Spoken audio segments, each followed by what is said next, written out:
Hi, so if you don't know me, my name is Jason Lindsay, and I'm a sculpture major and BFA candidate here at Winthrop University. Today I'm going to be talking to you all about my senior exhibition titled Desolation. Before I get into that though, I'd like to tell you a little bit about my work as a whole. Although I am a sculptor concentration, I consider myself to be more of an interdisciplinary artist, and I spend almost as much time in printmaking as I do in sculpture. I utilize sculpture and printmaking both separately and together. For example, in the sculpture on the left, I pasted parts of my relief prints onto a sculpture, while in the print on the right, I utilize some of the same imagery and even some of the same materials as my work for the senior exhibition. I take an intuitive and investigative approach to art making, and my work explores materiality, visualizations of troubled emotions, and themes like death and decay. When I first began working on my senior exhibition, I was primarily motivated by a desire to experiment with materials and textures and how they could be used to convey feelings of disgust and anguish. Over the past 7 months of working on it, however, it's grown to be so much more.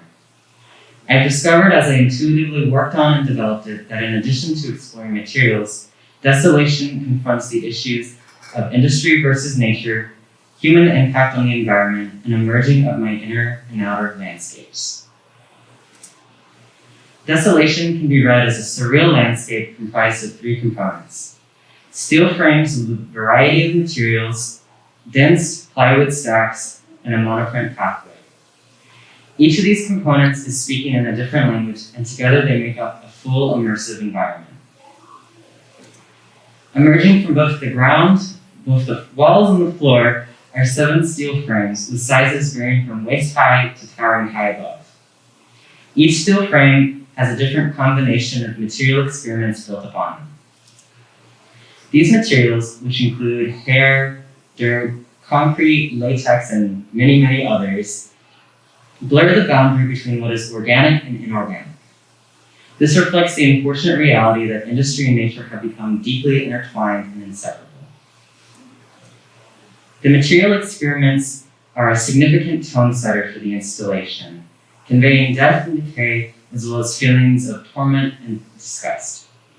Additionally, the steel frames are speaking in the language of line and movement, and their forms reference branches and plant life. Contrasting the lightweight quality of the steel frames are 4 heavyweight plywood stacks. These stacks are comprised of somewhere between 40 to 60 individual hand-cut layers made from repurposed wood from a construction site. These mounds reference geographical forms like mountains and stalagmites, and they speak to a slow and gradual passage of time. If the steel frames are in the language of line, then these mounds are in the language of mass. Physically and visually, they ground the installation.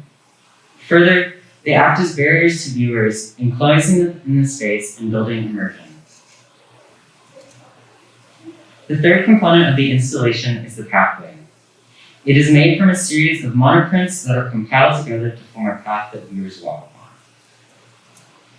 The pathway snakes through the installation and crawls up the wall, leaving some parts of the path more accessible than others. The colors and textures of the prints reference microbial life and are speaking in a much more 2D language. Transgression is an important element of the pathway, with the preciousness and conventions of printmaking being subverted, the expectations of how viewers interact with artwork being challenged, and even the expectation of a pathway to remain on the ground being thrown. Each of the components of this installation takes inspiration from the natural world around me, my external landscape. They've become distorted and made anguished, though, through emerging with my internal landscape. Your inner landscape is a subconscious space of your mind containing all of your thoughts, emotions, and experiences. It is the mental and emotional space you live and exist in rather than the physical one, and it's different for everyone. My love for the earth and its inhabitants, the worry I have for its future and its present, as well as unrelated tumultuous feelings from my daily life, have all become externalized and merged with the natural forms I reference. Through this merging of inner and outer, Desolation is transformed into a surreal landscape. I'd also like to discuss the interactive nature of this immersive installation. Although entering into Desolation is optional and it can be viewed from the outside, it is my desire for those who are able to enter to do so for the fullest experience. In order to enter the space, however, viewers must walk on my prints, presenting them with an emotional dilemma that they must overcome. Further, each viewer who walks on the pathway will leave an impact on it, and it will begin to deteriorate over time. This mirrors the deterioration of the environment as a result of human activity and incursion into it. Through the process of creation, this work has acted as a tool and an impetus for me to reflect on my personal relationship to the earth, as well as humanity's relationship to and impact on it. Viewers who enter Desolation are challenged to consider and confront these issues for themselves. Thank you.